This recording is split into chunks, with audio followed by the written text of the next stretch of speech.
కోరిన కోరికలు తీర్చే కొంగు బంగారం రేణుక ఎల్లమ్మ తల్లి జాతర బ్రహ్మోత్సవాలు అంగరంగ వైభవంగా ఏర్పాటు చేసినట్లు ఈవో కిషన్ రావు తెలిపారు. సోమవారం నుంచి ఎల్లమ్మ తల్లి జాతర ప్రారంభం కానున్నదని తెలిపారు. ఉదయాన్నే అమ్మవారికి ప్రత్యేక పూజలు నిర్వహించి అమ్మవారి కళ్యాణం అంగరంగ వైభవంగా నిర్వహిస్తున్నట్లు తెలిపారు. కళ్యాణానికి మంత్రి పొన్నం ప్రభాకర్ పట్టు వస్త్రాలు సమర్పించి కళ్యాణాన్ని తిలకించనున్నారని అన్నారు. ఈ జాతర వైశాఖ పౌర్ణమి నుంచి జ్యేష్ఠ పౌర్ణమి వరకు నెల రోజుల పాటు జరుగుతుందని అర్చకులు తెలిపారు. వచ్చే భక్తులకు ఎలాంటి ఇబ్బందులు లేకుండా క్యూ లైన్లు, మంచినీటి సౌకర్యం ఏర్పాటు చేసినట్లు తెలిపారు. ఆలయ ప్రాంగణంలో విద్యుత్ అలంకరణతో శోభాయమానంగా తీర్చిదిద్దడం జరిగిందని అన్నారు. పోలీస్ శాఖ ఆధ్వర్యంలో భారీ బందోబస్తును ఏర్పాటు చేసి పర్యవేక్షిస్తారని తెలిపారు.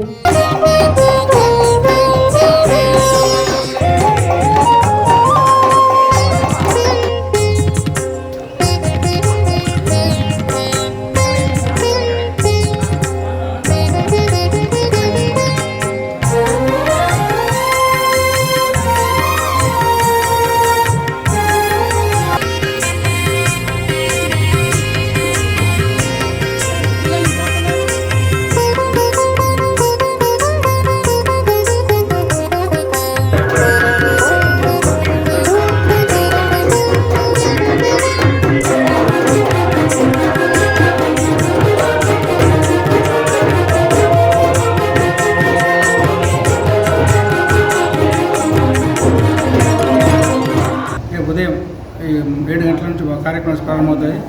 ఈ కార్యక్రమం ప్రారంభ భాగంగా ఉదయం 9:30కు కళ్యాణ మహోత్సవం నిర్వహిస్తున్నాము. ఇటు కళ్యాణ మహోత్సవం ఇంతకుముందు గతంలో ఎప్పుడు నిర్వహించలేదు.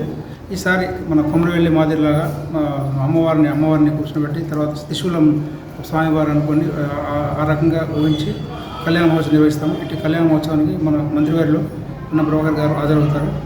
మరి మా ఉత్సవ కమిటీ మరి ఉత్సవ కమిటీ సభ్యులు మంత్రి గారు వేశారు. వారు కూడా అటెండ్ అవుతారు.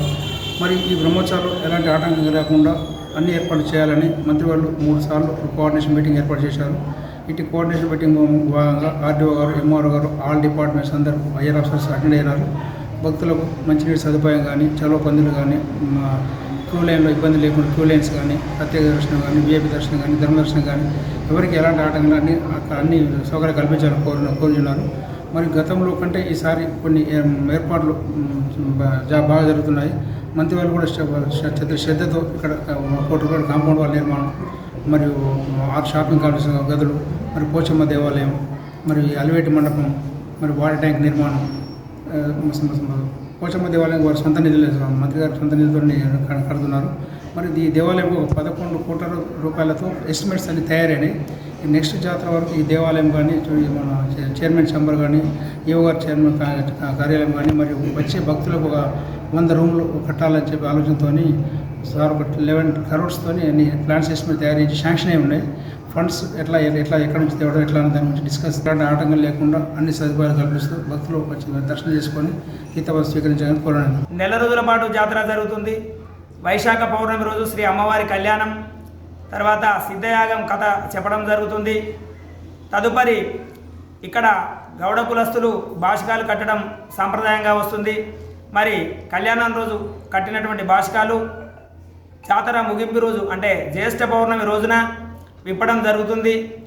ఈ నెల రోజులలో ముఖ్యంగా మంగళ, ఆది, శుక్రవారాలలో భక్తులు పెద్ద ఎత్తున దర్శించడం జరుగుతుంది. తదుపరి అమ్మవారి మొక్కుబడులలో భాగంగా ముఖ్యంగా ప్రతి ఇంటి నుంచి కూడా అమ్మవారికి ఒడిబియ్యం పోయడం ఇక్కడ సాంప్రదాయం ఈ ప్రాంతంలో. తర్వాత బోనాలు చేసి బోనం మొక్కులు చెల్లించుకోవడం, తర్వాత అమ్మవారికి పట్నాలు వేయడం కూడా సాంప్రదాయం ఇక్కడ. ఈ పట్నాలు వేసినప్పుడు బంధువులను, మిత్రులను పిలుచుకొని పెద్ద ఎత్తున పండుగ చేసుకొని వారందరికీ కూడా భోజనాలు పెట్టి ఒక పండుగ వాతావరణాన్ని సృష్టిస్తారు భక్తులంతా కూడా. తర్వాత ఇక్కడ అమ్మవారు తెలంగాణలోనే మొట్టమొదటి ఎల్లమ్మ దేవాలయంగా ప్రసిద్ధిగాంచింది హుస్నాబాద్ ఎల్లమ్మ. అమ్మవారు ఈ చరాచర జగత్తంతా కూడా ఆ అమ్మ ఆధీనంలో నడుస్తుందట. అలాంటి జగన్మాతకి ఆలయం నెలకొనడం ఈ ప్రాంతం యొక్క విశేషం. వాళ్ళు పూర్వజన్మ సుకృతం. ఎందుకంటే స్వయంభూగా వెలిసినటువంటి అమ్మవారికి మన ప్రాంతంలో విశేషంగా పెద్ద దేవాలయం బల్కంపేట ఎల్లమ్మ దేవాలయం, అదేవిధంగా హుస్నాబాద్ ఎల్లమ్మ, ఈ 2 దేవాలయాల్లోనే కళ్యాణం చేయించాలనేటువంటి సత్సంకల్పంతో చాలా కాలం నుండి దేవాదాయ ధర్మాదాయ శాఖ వచ్చాగానే ప్రతి ఆలయంలో బ్రహ్మోత్సవాన్ని నిర్వహించడం ఆనవాయితీ. అలాంటి బ్రహ్మోత్సవం చేయాలనేటువంటి తపనతో ఇంతకుముందున్నటువంటి కమిటీ వాళ్ళు కూడా ప్రయత్నం చేశారు. వారి సూచన, అదేవిధంగా స్థానిక మంత్రివర్యులు పొన్నం ప్రభాకర్ గౌడ్ గారి సూచన మేరకు ఏ విధంగా చేయాలి అనేటువంటి ఆలయం దినదిన అభివృద్ధి అవుతుంది, ఇంకా ఈ కార్యం చాలా గొప్పగా నిర్వహించాలి అనేటువంటి కైంకర్యంలో మూల విరాట్కు ఉదయాన్నే యథావిధిగా కళ్యాణ మహోత్సవం నిర్వహించేసి, ఈ కళ్యాణ మహోత్సవం గురించే కుంభకోణం నుండి అమ్మవారి విగ్రహం విశేషంగా నిర్మాణం చేసి దాన్ని తీసుకువచ్చి కుంభాభిషేకం కూడా నిర్వహించేసి సంప్రోక్షణ కార్యక్రమాలు కూడా చేసి ఈ కార్యక్రమం గురించి ప్రత్యేకంగా తెప్పించడం జరిగింది. అదేవిధంగా జమదగ్ని మహాముని మనకు ప్రామాణికమైనటువంటి బలకంపేట ఎల్లమ్మ ఆధారంగానే త్రిశూలేశ్వరుడితో యుక్తంగా ఆ జమదగ్ని మహామునితో కళ్యాణ మహోత్సవం అత్యంత వైభవోపేతంగా నిర్వహించడానికి అంతా కూడా సిద్ధమై ఏర్పాటు చేసుకోవడం జరిగింది.